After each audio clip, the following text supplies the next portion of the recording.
Welcome back. So Neil Young, just a very, very unique artist, just in and of itself. But what I find most intriguing, one of the things I enjoy the most about his music is his acoustic guitar playing, his folk music, so to speak. His mastery of the instrument is just mind-blowing with its simplicity and things that you would never think to do, especially in the open position, which brings me to the first technique that I want to demonstrate.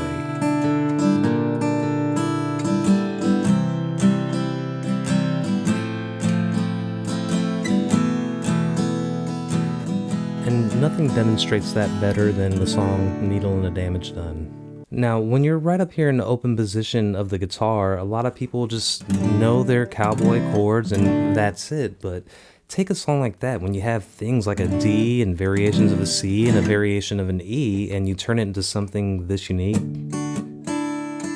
We all know this, right? Right off the bat. That's what he's starting off with, right? Then we go to a D over C, right? But then what he does here is walks down from that C root, that's the A string 3rd fret, all the way down to the 1st fret. So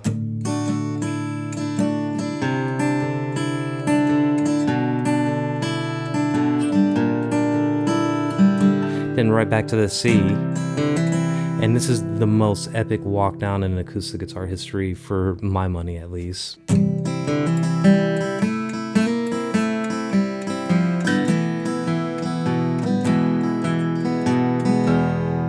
When I first heard that on the album, my mind was just blown. How could you get a walk down in open position and fit all those notes in and stopped at the lowest note possible, that open E?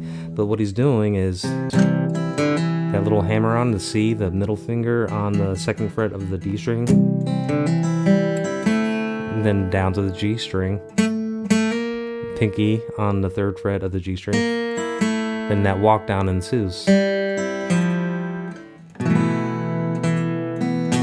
Then to the E.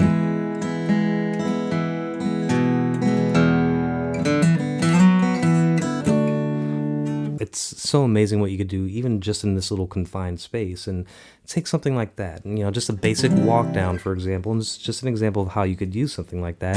Let's say you're going from a C to an A minor. Instead of just strumming it, how about you walk down?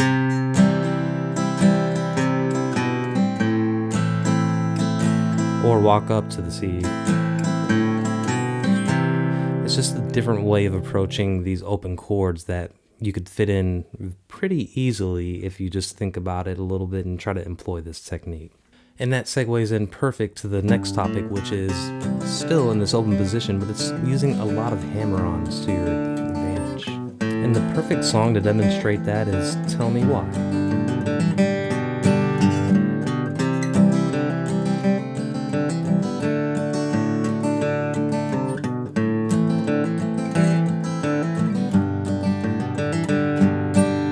Now, the reason that is so useful is just,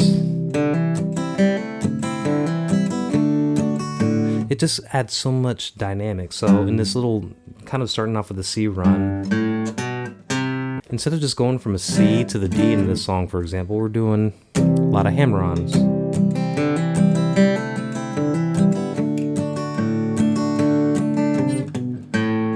And again, that walk down that we just did in step 1. And just hammering on.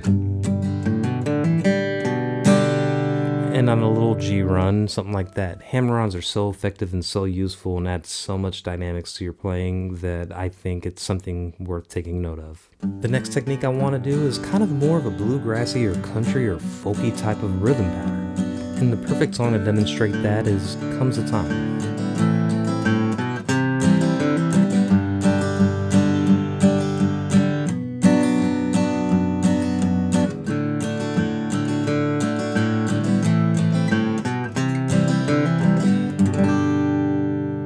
Now you notice in this song, it's not just straight up going from a G to a B minor, right? Like that. Actually doesn't sound bad, but you want to turn it into something a little more folky. You're doing this little boom chaka boom chaka kind of cadence, right? You're emphasizing the lower notes by hitting that boom, and then on the higher strings, higher pitch strings, you're doing that chaka, boom chaka, and you get something like this.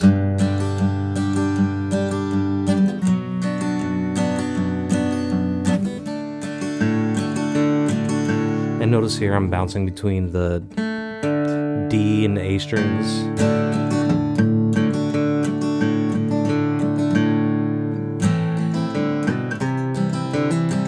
And again, we're using the techniques from the first two, the walk down and the walk up. And all those hammer-ons too, but we're maintaining that boom chaka kind of cadence. Really, it's kind of cool when you think about that one as well, but here's the thing, it's kind of hard to sing and play at the same time when you're concentrating on that, but eventually you'll get it if you try, right? Comes a time when you're drifting. You know, I'm not the best Neil Young emulator out there. There's other channels. Rest for glory, I'm looking at you. The next thing I wanted to bring up is probably my favorite technique of his, and that's a very deft right hand and palm muting technique, and it's best demonstrated with the song Look Out for My Love.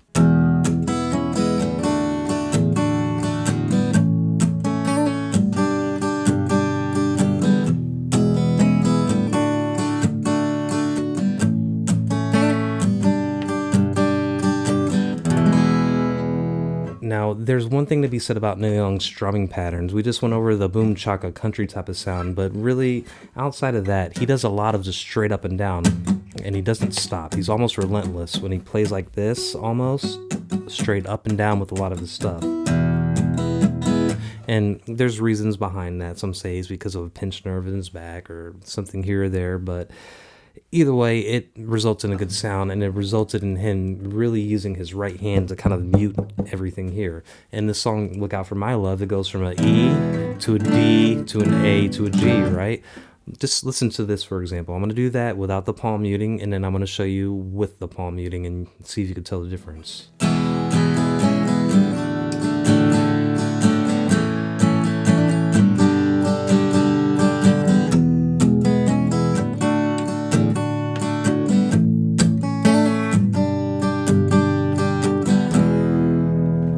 Now, it certainly sounds just fine without that palm muting, but if you're familiar with the song, it just doesn't sound right. So that's why it's kind of important. Now, this technique is not the easiest thing in the world to do, because not only are you doing everything with your fretting hand, but you're also strumming and picking with your right hand and picking out those notes, right?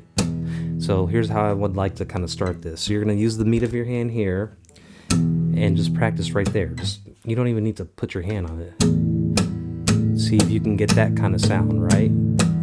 Kind of bang that low E string without making too much noise, and you get that sound,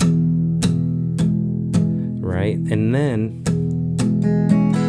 you're gonna have to use a very deft right hand to kind of pick out these extra notes that you want to sound out.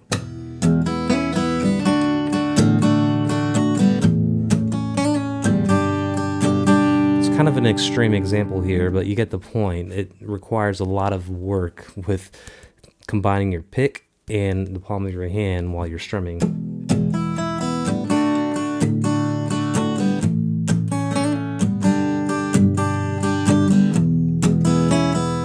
Right?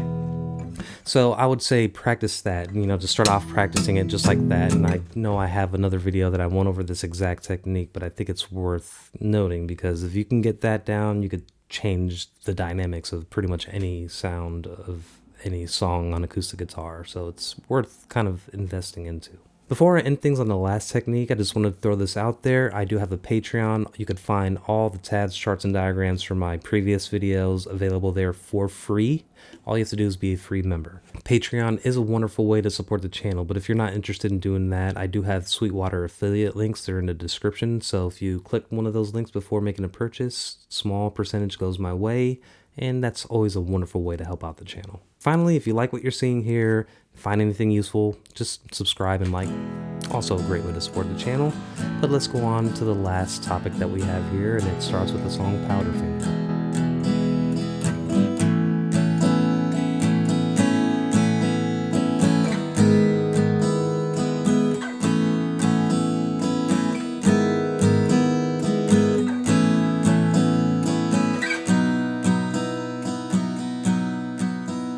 There's certain things that you can get away with on acoustic guitar that you just can't on electric guitar, and that's these really rich and lush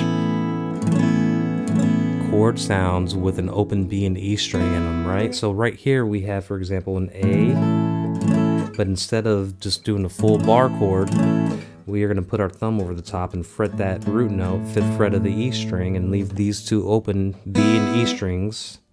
And what you get, instead of this closed off chord, you get this very rich chord with that B and E in it.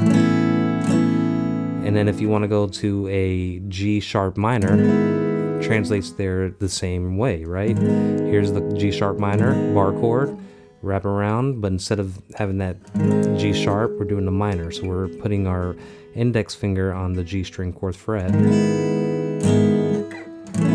A, G sharp minor, and then with this A you could even slide it up to the B.